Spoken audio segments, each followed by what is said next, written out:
I am live. I'm reading out of Return to Elysium. It's one of Joan Marshall Grant's far memory books, her life as Lucina in the 2nd century BC. We are coming to the last part here, part 3, and it says chapter 5, The Gold. She has returned to Elysium. There must have been many more gardeners than in my time, although we did not see any at work as we wandered up towards the house. Even flowers so rare that Asclepius had no more than a single clump or a few cherished bulbs, now grew in wide swathes of colour among the thickets or flowed in scented rivers across the open turf. The steps up to the terrace had been remade, white marble veined with malachite instead of worn grey stone, a procession of caryatids to support the elaborate balustrades.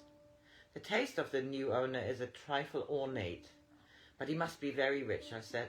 I hope he's equally hospitable. Hospitable enough to welcome you anyway. I looked up startled and saw Epicurus. I'm sorry you disliked the marble. Personally, I considered it an improvement, but you were always hard to please, Lucina. So you are the new owner. Oh, what a comfort. I was afraid we were going to find a stranger. It isn't your fault we are not strangers. Friends are unlikely to run away without a word of explanation. And I wasted an enormous amount of money on building you a memorial temple in Rome. I got Praxiteles to design it. He seemed pleased with the result, though I thought it might have been rather more impressive considering the expense. But you're still not cross with me? Please don't be cross, for it's so lovely to be back here. Don't spoil everything. I decided to forgive you some time before you arrived, he said, a little stiffly.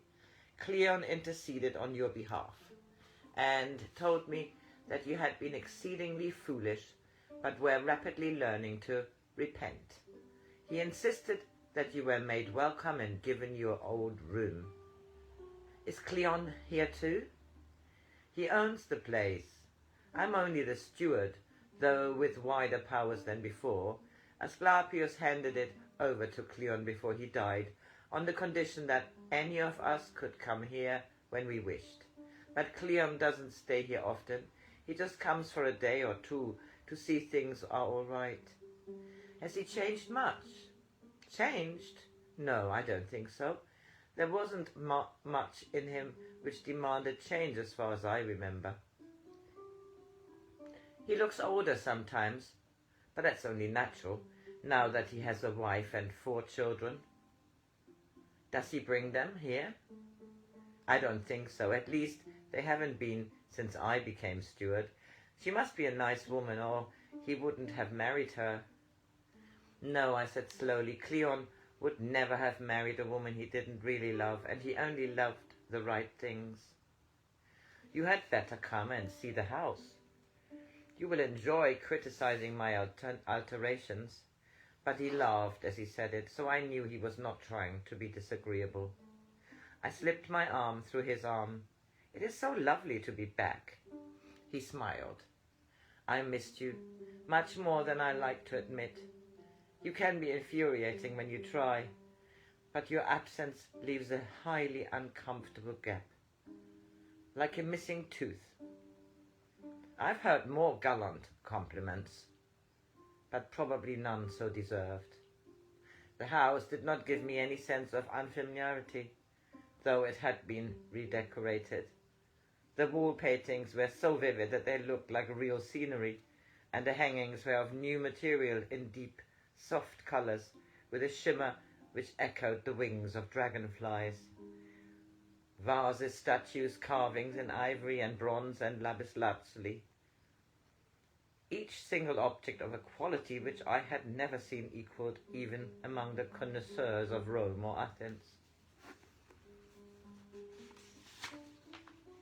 Do you like it? It's beautiful, Epicurus. The only trouble is I shall always be afraid of breaking something. So you haven't forgotten the attic vase? I blushed.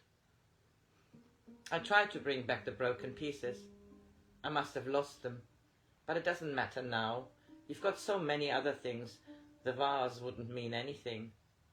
Euripides came into the room. I took these out of your old tunic before we discarded it, he said.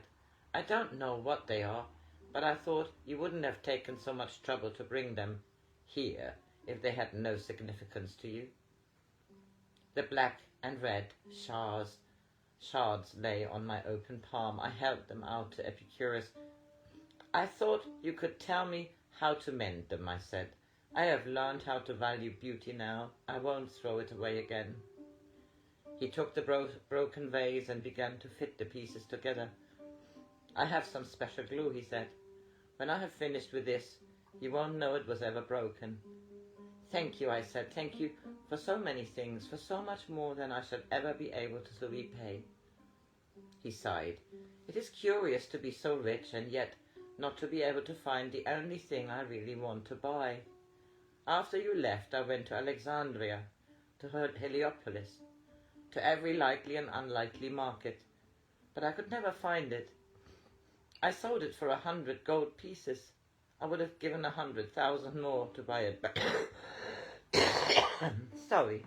To buy it back. I always wanted to be rich, and when I was, I couldn't find the only thing I wanted to buy. Funny, isn't it? You wanted power, and when you got it, you were so lonely you threw it away for an illusion of marriage. I wanted a different kind of power, and got it only to find I was poorer than I thought possible. That's why I keep on improving this place. Those steps cost more than a small war, and, as you rightly said, are an error of taste. Perhaps it can't be bought.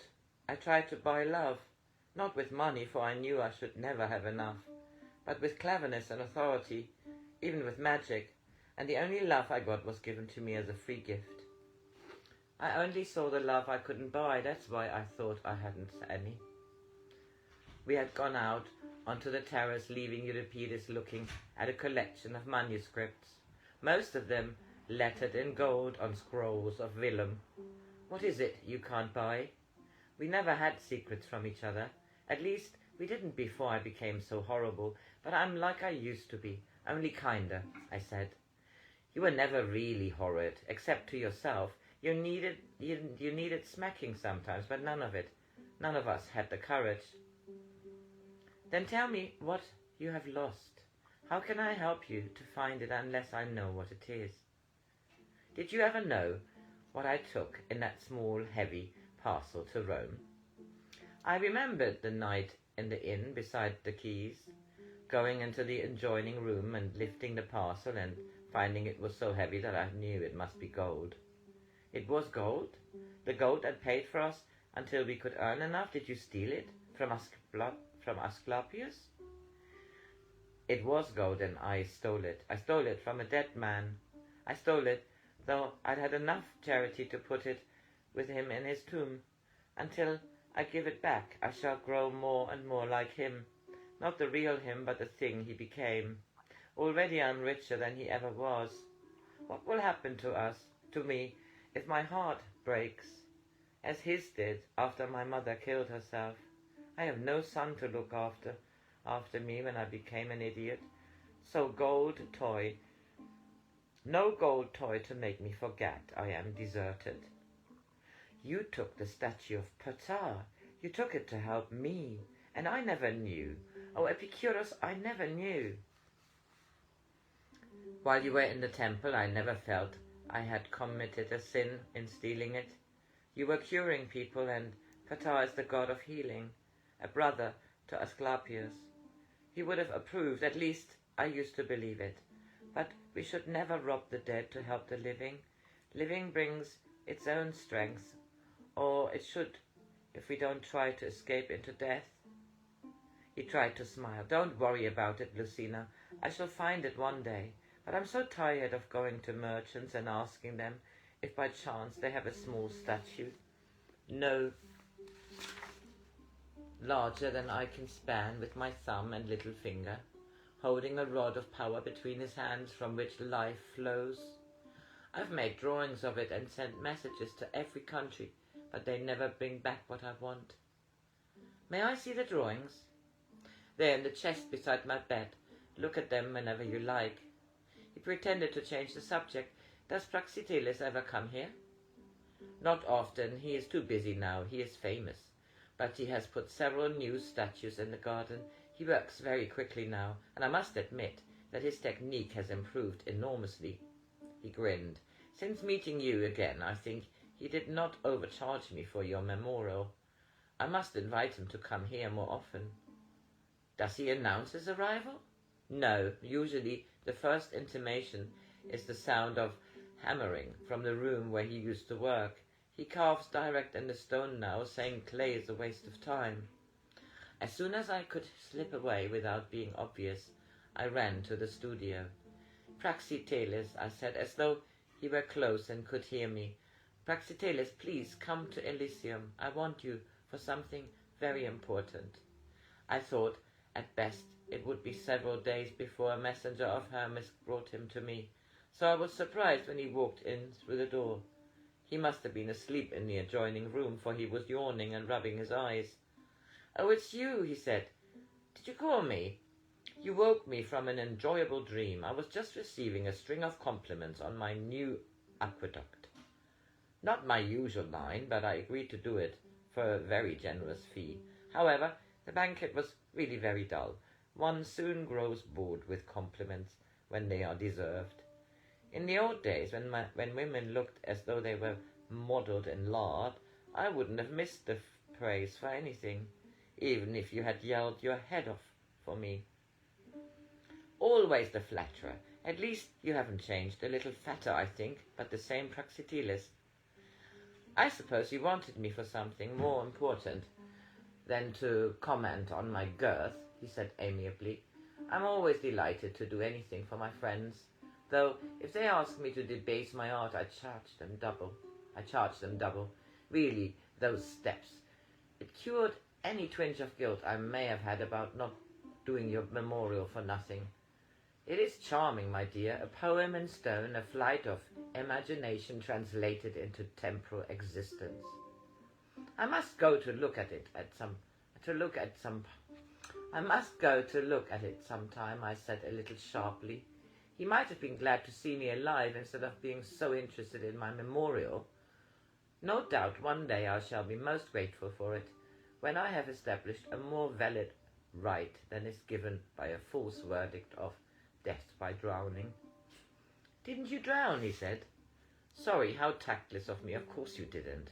What do you want me to do? Hurry up, for I may have to leave soon. I'm due at a banquet or something. I'm almost sure it's a banquet, but it may be a conference about the new public baths. Would you make a small statue for me? I've got several very exact drawings of the original. I never copy, said Praxiteles loftily. Then he grinned. If I borrow an idea, I don't admit it. However, probably one of my pupils could do it. Let me see what you want. I handed him the drawings, and he studied them carefully. My early training was not wasted on you, Lucina. Too difficult even for my pupils. Bother, I shall have to do it myself. How soon can you bring it here? Probably much quicker than you expect. Commissions undertaken in Elysium proceed with remarkable alacrity. I shall need gold, your gold. Have you enough? It is for Epicurus, and he has lots of gold. You are giving this to him? So it would not be a proper gift unless you provide the material. Of course, if it's not worth the trouble, I shall be delighted. Save my having to spare the time to do the job for you. I haven't any gold. It was difficult to admit, even to Praxiteles, that I had returned from Rome so poor. What's that on your arm? Only a bracelet. It's not valuable except to me. It's more of a talisman than anything else. Pity, he said coldly. I thought you were fond of Epicurus. Surely he's given you enough to be worth a small sacrifice. You used not to be mean when I knew you, but the Romans must have infected you with their acquisitiveness. I pulled off the bracelet and handed it to him. "I'm sorry. It was disgusting of me to hesitate."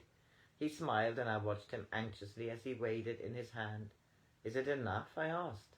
"Almost exactly, so far as I can judge. I suppose you want to give it to him yourself? Don't like being indebted to anyone, do you? At least you must have learned something if you don't still insist on keeping people under an obligation." "I don't think anyone is really under an obligation to me. It's the other way round. They give me things and I break them. Vases or faith or hearts. It's the same with everything. You were a generous child. You gave us plenty affection. I hadn't anything else. You were all so much cleverer. And therefore poorer in some ways, perhaps in all the ways which matter. Don't you know why Epicurus gave you so many presents? He did it because he thought affection wasn't enough. So you broke the things because they reminded you that they were given instead of what you wanted. It wasn't just clumsiness or temper. If you give him this statue, it will be much more than all the things he gave you, because he wants it with his heart, and he only bought you gifts with his head." I was ashamed of the picture I had made of Lucina giving Epicurus the one thing which he could not get for himself, and feeling so smug because she need no longer feel guilty of taking so much and giving so little. How selfish it would have been to take from him the personal triumph of his search. Praxiteles looked at me, one eyebrow higher than the other, kind yet quizzical. "Well done, Lucina. It would have been very comforting to have done the giving, but Epicurus needs the comfort more than you do. Forgive me for being so slow. First, I nearly spoil everything by being mean, and then I should have spoiled it more if you hadn't reminded me." "Well, I must be off," he said briskly. "Too busy to come here often, but I shall send this along soon. I shall get one of my pupils to dress up as one of the merchants and deliver it to the steward of Elysium. Run along now. I want to have a nap before I go back to Athens. I'm almost sure it is Athens, but one grows a little absent-minded about details." He patted me on the shoulder and then went into the other room and closed the door. Dear Praxiteles, he had always been so determined not to become vague. He used to say artists ought to be more efficient than ordinary people, that artistic temperament was more wasteful of energy than trying to carve with a blunt chisel. I was grateful for this small sign, that he also sometimes had to act as his companions considered proper, even when he knew it was silly. So this is the end of the chapter 5, entitled The Gold. Was it The Gold or Gold? The Gold.